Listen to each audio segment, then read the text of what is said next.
Assalamualaikum warahmatullahi wabarakatuh. Perkenalkan, nama saya Amalia Fadila dari Universitas Islam Negeri Kota Palembang. Saya dari jurusan PGRI, Pendidikan Guru Madrasah Ibtidaiyah. Saya akan membuat video mengajar untuk memenuhi tugas praktek mengajar saya dari kuliah metodologi pembelajaran IPA MI. Terima kasih, selamat menonton. Assalamualaikum warahmatullahi wabarakatuh. Assalamualaikum warahmatullahi wabarakatuh. Apa kabarnya anak-anak? Baiklah, hari ini kita akan belajar pelajaran IPA, materi, sifat, dan perubahan wujud benda. Pertama-tama, Ibu akan menjelaskan sifat benda terlebih dahulu ya. Sifat benda terdiri dari benda padat, benda cair, lalu benda gas. Baiklah, Ibu akan menjelaskan yang pertama, benda padat. Benda padat, sifat benda padat memiliki ukuran dan bentuk yang tetap, walaupun tempatnya dipindah-pindahkan.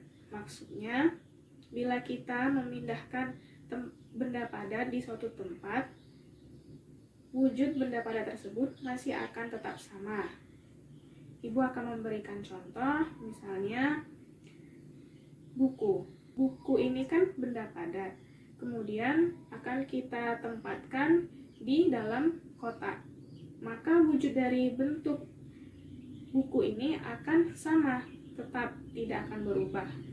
Kemudian akan kita pindahkan ke rak buku. Masih tetap sama, bentuk atau wujud dari buku ini akan masih seperti bentuk yang sama. Jadi, itulah yang dimaksud dari sifat benda padat, bentuk dan ukurannya tetap walaupun tempatnya dipindah-pindahkan. Selanjutnya, sifat benda padat memiliki berat. Jadi, semakin bertambah ukuran benda padat akan semakin bertambah pula beratnya. Sebaliknya, jika ukuran benda padat berkurang, maka beratnya pun akan berkurang. Nah, sifat benda padat ini memiliki berat. Berat benda padat tergantung pada jenis benda padat tersebut. Misalnya ada bola, yaitu bola plastik dan bola sepak. Walaupun ukuran kedua bola ini sama, tetapi memiliki berat yang berbeda-beda. Berat bola plastik lebih ringan daripada berat bola sepak. Jadi, berat benda padat tergantung pada jenis benda padat tersebut. Selanjutnya, yang kedua, benda cair. Sifat benda cair berubah sesuai dengan tempatnya. Maksudnya, jika benda cair itu kita tempatkan pada suatu tempat, maka ia akan menyesuaikan bentuknya dengan tempat tersebut. Misalnya, air yang dituangkan ke dalam gelas. Air itu kan benda cair. Tetapi ketika kita memasukkannya atau kita menuangkannya ke dalam gelas, maka bentuk dari air tersebut akan menyesuaikan gelas tersebut. Kemudian, benda cair memiliki berat, sama seperti benda padat. Jadi, jika airnya bertambah, maka beratnya akan bertambah pula. Jika airnya berkurang, maka airnya akan berkurang pula. Selanjutnya, permukaan benda cair. Permukaan benda cair itu selalu datar. Ibu akan memberikan contoh, misalnya botol air minum yang di dalamnya sudah terdapat air.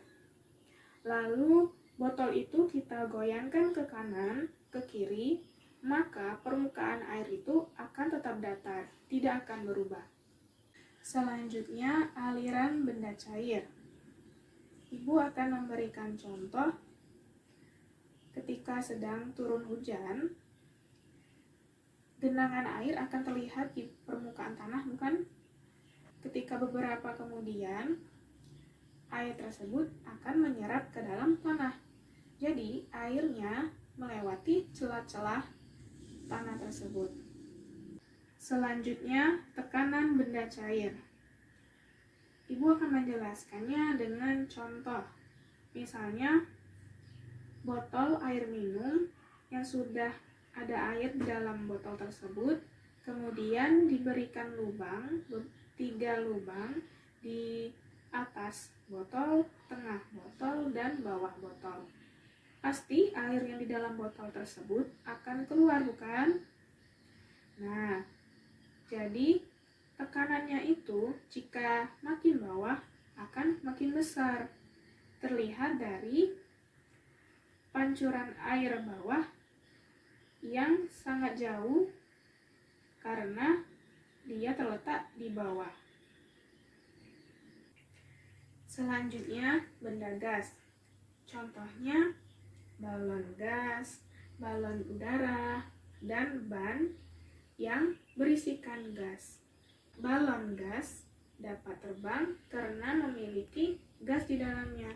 Balon udara dapat terbang juga karena memiliki gas di dalamnya. Kemudian ban sepeda, ban untuk berenang, atau ban apapun itu dapat mengembang karena di dalamnya terdapat gas. Nah, udara di sekitar kita pun merupakan benda gas. Udara merupakan berbagai macam gas yang menyelimuti bumi. Benda gas dapat dikenali dengan memiliki sifat-sifatnya, yaitu memiliki bentuk, yang kedua memiliki berat, yang ketiga memberikan tekanan, dan yang keempat dapat mengalir. Selanjutnya, Ibu akan menjelaskan bentuk gas. Gas memiliki bentuk. Ibu berikan contoh, misalnya balon. Balon yang awalnya kempes, lalu kita tiup dan akan mengembang, itu karena gas memenuhi ruangan pada dalam balon tersebut. Jadi, gas memiliki bentuk. Yang kedua, berat gas. Kita dapat lihat melalui balon. Balon kan awalnya itu kempes, jadi pasti ringan dibandingkan dengan balon yang sudah ditiup dengan diisi dengan gas atau ditiup dengan kita yang meniup. Pasti balon yang sudah diisi dengan gas tadi, yang sudah ditiup tadi, lebih berat dari balon yang kempes. Jadi, balon memiliki berat. Selanjutnya yang ketiga, tekanan gas. Gas memiliki tekanan. Contohnya, di rumah kalian ada pompa sepeda.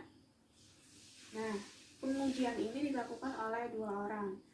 Teman kalian yang memompa dan kalian yang menutup lubang pompa tersebut.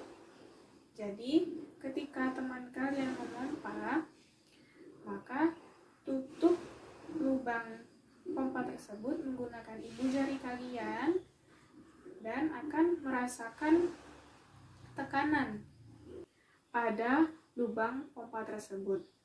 Kemudian, kalian buka ibu jari kalian dari lubang pompa tersebut, kalian akan merasakan gas yang mengalir seperti angin. Selanjutnya, pemuaian gas. Kita ambilkan contoh dari ban sepeda. Sering terjadi ketika pada siang hari ban sepeda meletus karena udara atau gas di dalam ban sedang memuai. Udara yang memuai menekan ban keluar, sehingga ban sepeda tidak dapat menahannya. Maka ban sepeda tersebut meletus. Selanjutnya, Ibu akan menjelaskan perubahan wujud benda. Yang pertama, membeku, dan mencair. Contohnya pada air yang dibekukan, seperti air yang kita masukkan ke dalam freezer, beku menjadi es. Nah, perubahan wujud ini yang awalnya menjadi air, kemudian menjadi es, itu disebut dengan perubahan wujud benda membeku. Kemudian mencair. Jadi, es yang tadi sudah di luar ruangan akan mencair kembali. Jadi, perubahan wujud benda ini disebut dengan mencair. Yang awalnya tadi menjadi es, membeku, kemudian cair, disebut dengan mencair. Dan yang kedua yaitu menguap dan mengembun. Jika air dipanaskan, akan timbul uap. Perubahan ini disebut dengan menguap. Dan selanjutnya mengembun. Contohnya, air es di dalam gelas. Pada dinding-dinding gelas akan timbul titik-titik air. Titik-titik air ini berasal dari udara yang berwujud gas berubah menjadi cair. Perubahan ini disebut dengan mengembun. Selanjutnya menyublim. Dapat kita ambil contoh dari kapur barus atau kamper. Kamper ini lama-kelamaan akan habis. Kemana kamper ini? Kamper ini mengeluarkan gas. Dapat kita merasakan harumnya. Jadi, perubahan bentuk padat menjadi gas disebut dengan menyublim. Baiklah, dari materi kita hari ini, yaitu tentang sifat dan perubahan wujud benda, dapat kita simpulkan bahwa sifat benda padat itu memiliki berat. Yang kedua, sifat benda cair memiliki bentuk, berat, tekanan, aliran. Selanjutnya yaitu sifat gas. Sifat gas memiliki bentuk, berat, tekanan, aliran, dan pemuaian gas. Lalu selanjutnya perubahan wujud benda. Membeku itu terjadi karena benda yang cair berubah menjadi es, itu disebut dengan membeku. Dan mencair itu perubahan dari es menjadi cair, itu disebut dengan mencair. Selanjutnya menguap dan mengembun. Menguap terjadi karena air yang dididihkan dan terjadi uap, disebut dengan uap air. Kegiatan ini atau perubahan wujud ini disebut dengan menguap. Selanjutnya mengembun. Mengembun terjadi karena gas yang berubah menjadi air, itu disebut dengan mengembun. Selanjutnya menyublim. Menyublim adalah benda padat yang berubah menjadi gas. Perubahan tersebut disebut dengan menyublim. Sampai di sini pelajaran kita hari ini mengenai sifat dan perubahan wujud benda. Jika ada kesalahan dan kekurangan, Ibu mohon maaf kepada Allah, Ibu mohon ampun. Ibu akhiri, wassalamualaikum warahmatullahi wabarakatuh.